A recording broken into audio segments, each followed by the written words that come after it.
Disculpe usted, señor presidente, no quiero ser aguafiestas ni juzgado así, no.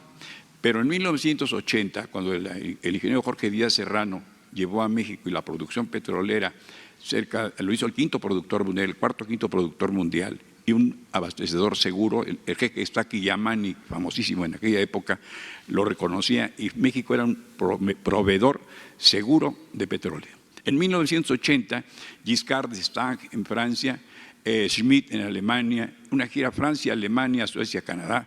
El petróleo en junio de 1980 nos hacía de oilers, los petroleros del mundo. Y éramos recibidos con fanfarrias y alfombra roja el presidente López Portillo y el propio Jorge Díaz Serrano y todo el gabinete.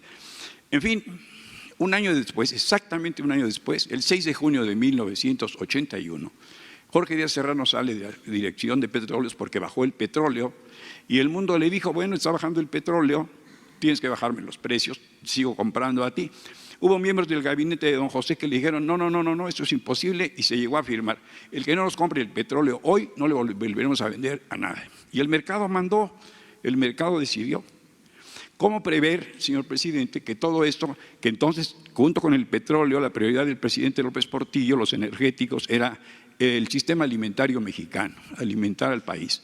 Y dependía, puso en manos, en la suerte del petróleo, el futuro de la nación.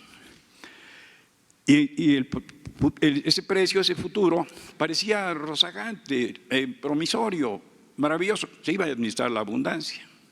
Y cataplum, un año después exactamente, el petróleo descendió bruscamente de precio y todo ese sueño y toda esa promoción y toda esa oferta de que nos iba a ir muy bien, se desvaneció totalmente. Simultáneamente, nuestros técnicos, con todo el Instituto Mexicano del Petróleo que había entonces, y esto rima con la ciencia y la tecnología y el CONACYT, se cerró o no han producido o no produjeron a los técnicos que esa gran riqueza requiere una mejor preparación, como Statoil en Noruega, donde hemos estado también allá. Y un gran mexicano de apellido de la Madrid dirigía Statoil, era un prominente mexicano de Tampico, Tamaulipas, el que estaba ahí en Statoil en Noruega. Bien, hoy día se cortan planes para la ciencia y la tecnología. Dice Ruy Pérez Tamayo, ese eminente científico mexicano, que en las grandes crisis es lo que se debe actuar al revés, meterle más a la ciencia, invertir más en educación y en la tecnología. ¿Cómo prever entonces, cómo prepararnos, cómo pone usted un escudo a todo este magnífico plan? ¿Quién podría oponerse o criticarlo o poner limitantes de bienestar para 120 millones de mexicanos, el progreso de la nación? Prever una caída, un tropezón, ¿cuánto nos costaría y cómo iría? No quiero ser aguafiestas, pero cómo también se puede ver el anverso y el reverso de la medalla. Gracias por su respuesta, señor presidente. No, muy bueno tu planteamiento. Mira, nada más hay situaciones distintas. Para empezar, en aquel entonces los precios del petróleo estaban altos, no es el caso de ahora. Los precios están pues a la mitad de lo que costaba el petróleo durante el gobierno de Fox y de Calderón. Ellos tuvieron la suerte de contar con los precios más altos del petróleo en toda la historia. $100 por barril promedio. Entró muchísimo dinero que se desperdició, para decirlo de manera benévola. En efecto, cuando López Portillo y cuando el ingeniero Díaz Serrano se hablaba de que nos preparáramos para administrar la abundancia, y se apostó solo al petróleo, se caen los precios y se genera la crisis o se precipita la crisis que ya se venía padeciendo. Ahora es distinto. Nosotros estamos hablando de aumentar poco a poco la producción y llevarla a 2.600.000 barriles para el 2024. Estaríamos produciendo lo que se tuvo durante el sexenio de Calderón. Nosotros tuvimos una mayor producción en los últimos tiempos. En 2004, que se obtuvieron 3.400.000 barriles diarios. Y nosotros estamos hablando de 2.600.000. Estamos 800.000 barriles abajo. Entonces no es apostar todo pues a la producción. No tendríamos además los recursos para eso. Se tendría que endeudar al país y eso no lo vamos a hacer. Y una variable, como dirían los tecnócratas, distinta,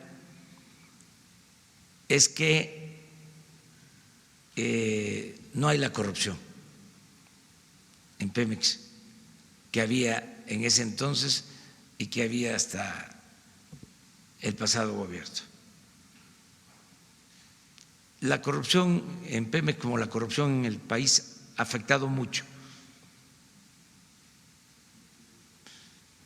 Entonces, por eso no se resisten crisis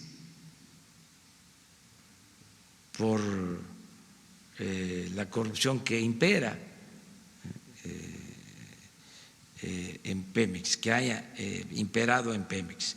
Entonces va a ser distinto y sí tenemos nosotros mucho cuidado en no depender solo del petróleo. Ahora, por ejemplo, yo creo que con la firma del tratado va a crecer mucho más la inversión extranjera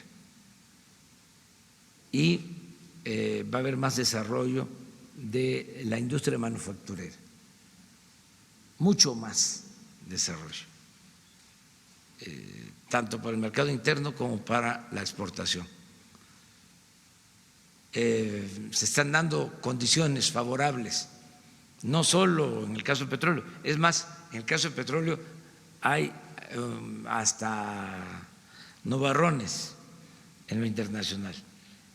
En lo que tiene que ver con el comercio exterior, para el caso de México hay condiciones favorables.